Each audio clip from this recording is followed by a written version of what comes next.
हमारे साथ सरवर जी हैं। सरवर जी सामाजिक क्षेत्र में तो काम करते ही हैं, साथ ही वो हेल्थ को लेके काम कर रहे हैं। हम जानना चाहेंगे कि होशंगाबाद में स्वास्थ्य की क्या स्थिति है और खासतौर से बच्चे और युवाओं और महिलाओं के स्वास्थ्य के बारे में अगर वो हमें सभी को नमस्कार साथियों। मेरा नाम सरवर कुरैशी है। मैं होशंगाबाद में टीबी की बीमारी के ऊपर काम करता हूँ। टीबी की बीमारी स्लम बस्तियों में बहुत तेज़ी से फैल रही है कि एक-एक घर में 2-2 3-3 टीबी के पेशेंट निकलते हैं और उनको जानकारी का इतना अभाव रहता है कि उनको सही समय पे वो हॉस्पिटल नहीं पहुंच पाते हैं। उनको आंगनवाड़ी कार्यकर्ता या आशा कार्यकर्ताओं से जानकारी नहीं मिल पाती है। जब बीमारी बहुत ज़्यादा बढ़ जाती है, जब वो उनके संपर्क में आते हैं, जब उनकी जांच होती है तो उनको टीबी यानी फर्स्ट स्टेज से सेकंड थर्ड स्टेज पे पहुंच जाते हैं जब उनका इलाज स्टार्ट होता है।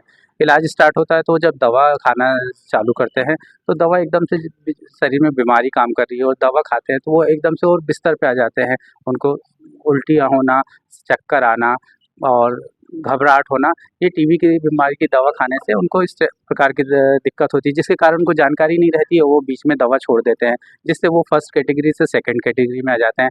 फिर ऐसा ही चलते रहता है तो वो फिर एमडीआर हो जाते हैं, मल्टी ड्रग रजिस्टर, तो जिसके कारण वो टीबी की बीमारी एक व्यक्ति 10 से 15 लोगों को पहुँचा यानी उसके जीवाणु 10 से 15 लोगों तक पहुँच जाते हैं, यानी उसके परिवार में आस-पास के लोग वो भी टीबी की बीमारी से ग्रस्त हो जाते हैं। सरवर जी इसमें जानना चाहेंगे कि क्या कोई खास इलाका है होशंगाबाद में या इस पर सरकारें क्या कर रही हैं, स्वास्थ्य विभाग का क्या स्वास्थ्य विभाग के बहुत सारे प्रोग्राम चल रहे हैं और सरकार बहुत काम कर रही है और बहुत पैसा भी खर्च कर रही है, मगर जो बस्ती के लोग हैं, जो अनएजुकेटेड लोग हैं, उनके पास तक के वो सुविधाएँ पहुँच नहीं पा रही हैं। तो इस कारण सरकार तो तेज़ी से काम कर रही है, पैसा भी खर्च कर रही है, मगर वहाँ तक के उनको इलाज मुहैया नहीं करा पा रही है, जिसमें हमारी सिस्टम भी थोड़ा-सा लचीलापन हैगा, तो उसमें भी थोड़ी दिक्कत आ रही है। और साथ-साथ एचआईवी के ऊपर भी मैं काम करता हूँ। एचआईवी भी बहुत तेज़ी से यानी बढ़ रहा है लोगों में। सिर्फ़ जानकारी का अभाव है जिसके कारण एक व्यक्ति से दूसरे व्यक्ति में ये वायरस फैल रहा है। इसका एक समय एचआईवी का ये माना जाता था, काफ़ी तेज़ी थी, 90s का जो दौर था, लेकिन इसके बाद कम खबरें आती हैं, तो सिर्फ़ ये खबरें कम हैं या उसकी सच में भयावहता कम हो गई है? आप जो अलग बात कह रहे हैं थोड़ी। खबरें कम है और जो तेज़ी से बढ़ रहा है, अभी भी तेज़ी से बढ़ रहा है, सिर्फ़ खबरें कम हैं। लोग एचआईवी के बारे में बात करना पसंद नहीं करते हैं, है ना? करते सब हैं वही काम और बात करना पसंद नहीं करते, जिस कारण बहुत तेज़ी से एचआईवी फैल रहा है यानी। अभी रोज़ एआरटी सेंटर पे 3 से 7 व्यक्ति रोज़ रजिस्टर्ड होने आते हैं। अभी जिला स्तर पर? जी हाँ, भोपाल में एआरटी सेंटर पे 3 से 7 व्यक्ति पर डे रजिस्टर्ड होने आते हैं, है ना? जिसमें छोटे बच्चे भी हैं, बड़े लोग भी हैं। मैं चाहूँगा कि हमारी साथी राधा कोई सवाल करना चाहती हूँ तो वो जी, जी ज़रूर आप शुक्ला जी आप सरकार बहुत खर्च कर रही है, पर्याप्त मुहैया करा रही है। तो इसको क्या देखते हैं आप?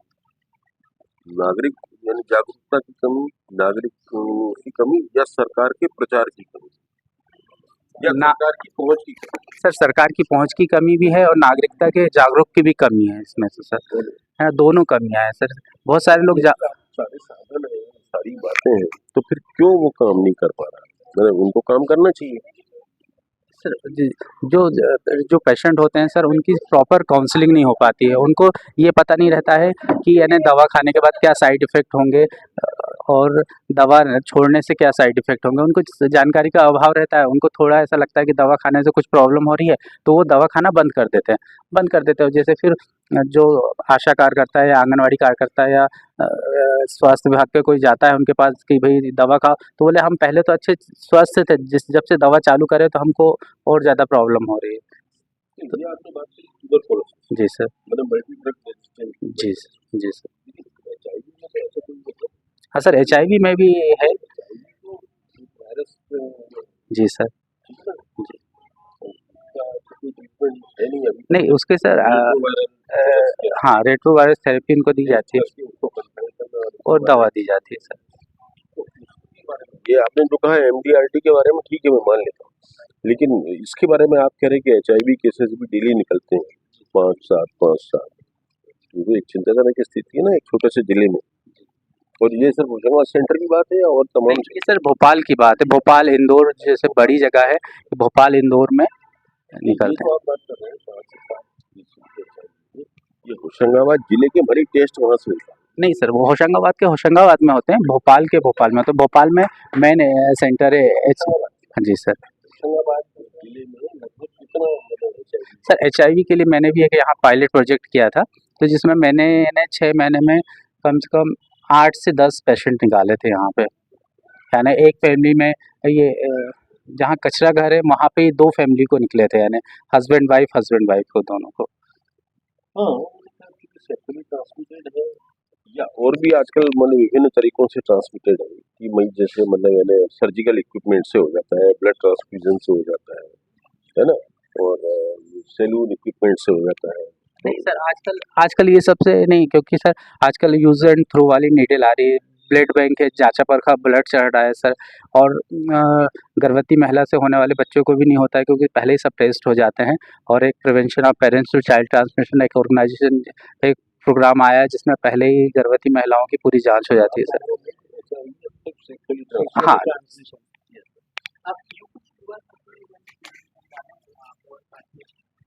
मेरा सवाल ये है कि जैसे कि अगर हम ट्यूबरक्लोसिस और HIV की बात करें तो अफ्रीका जो है वो ऐसा कॉन्टिनेंट है जहाँ पर सबसे ज़्यादा लोगों को इस बीमारी की समस्या है। अभी रिसेंटली हाल में इंडिया में भी मतलब जो टीबी के मरीज़ हैं उनकी संख्या लगातार बढ़ रही है और गवर्नमेंट ने भी पॉलिसी लेके आई है, जैसे कि हमने पोलियो मुक्त भारत जो है उसको एक अचीवमेंट है हमारी। तो जो ट्यूबरक्लोसिस वाले जो बीमारी है उसकी क्या तैयारी है गवर्नमेंट की कि वो कैसे हल करेगी, क्योंकि ये बहुत तरीके से ऐसा कहा भी जाता है कि जो हमारी इकोनॉमी है उसको भी बहुत हद तक प्रभावित करेगी, क्योंकि जो ट्यूबरक्लोसिस वाले जो मरीज होते हैं वो उनके स्वास्थ्य की वजह से जो इनका प्रोडक्टिविटी होता है उतना नहीं होता। फिर ये भी होता है कि मेडिकल एक्सपेंसेस की वजह से उनका ज़्यादातर जो इनकम का भाग है वो जो है मेडिकल फैसिलिटीज़ को प्राप्त करने में चला जाता है। नमस्कार। जैसा कि मैडम ने पूछा है कि गवर्नमेंट की तरफ से ऐसी क्या योजनाएं चल रही हैं जिसकी वजह से ना जिस तरह से पोलियो मुक्त देश हो गया है उसी तरह से टीबी मुक्त देश कैसे बनेगा। तो इसके लिए ना गवर्नमेंट की तरफ से बहुत अच्छे प्रोग्राम बहुत टाइम से चलाए जा रहे हैं और बहुत हद तक ना टीबी के केसेस कम हो चुके हैं और अभी भी ना गवर्नमेंट की तरफ से लगातार ऐसे प्रोजेक्ट चलाए जा रहे हैं जिससे ना लोगों के अंदर टीबी की सतर्कता लोगों तक पहुंचाई जा रही है। और ऐसा मतलब ना अगर फैमिली में किसी एक मेंबर को ट्यूबरक्लोसिस हो जाता है तो अगर उस फैमिली के लोगों को उसकी अज्ञानता है तो उससे लोगों में और बढ़ती है। लेकिन है ना जो प्रोग्राम अभी चलाए जा रहे हैं तो उसमें ना एक काउंसलर फिट करते हैं, गवर्नमेंट की तरफ से रहता है कि वो लोग है ना एक काउंसलर रखते हैं जो है ना उनकी पूरी फैमिली को है ना एजुकेट करती है अकॉर्डिंग टू ट्यूबरक्लोसिस। तो वो मतलब है ना जो पेशेंट होता है उसको भी ये बताते हैं कि आपको आप किस तरह से रहना है, लाइक आपको किसी के सामने खांसना नहीं है, कपड़े का यूज़ करना है या फेस कवर करना है प्रॉपर।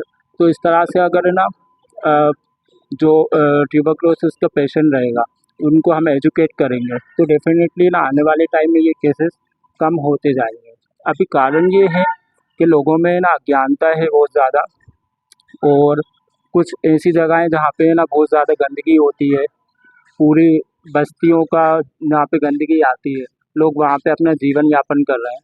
तो उस तरह से भी एक इन्फेक्शन आता है जो लोगों को नहीं पता है, क्योंकि ये सब लोग जानते हैं कि एक संक्रमित बीमारी है और ये हवा से फैलने वाला रोग है। तो इस वजह से ये सब चीज़ें अभी इतनी फैल रही हैं, लेकिन गवर्नमेंट की तरफ से लगातार ये प्रयास किए जा रहे हैं कि कुछ लोगों को एजुकेट करें इस बीमारी को लेके। तो आगे जाके उम्मीद है कि ना इस पे भी इस पे भी है ना जैसे मतलब टीबी मुक्त भारत बनेगा।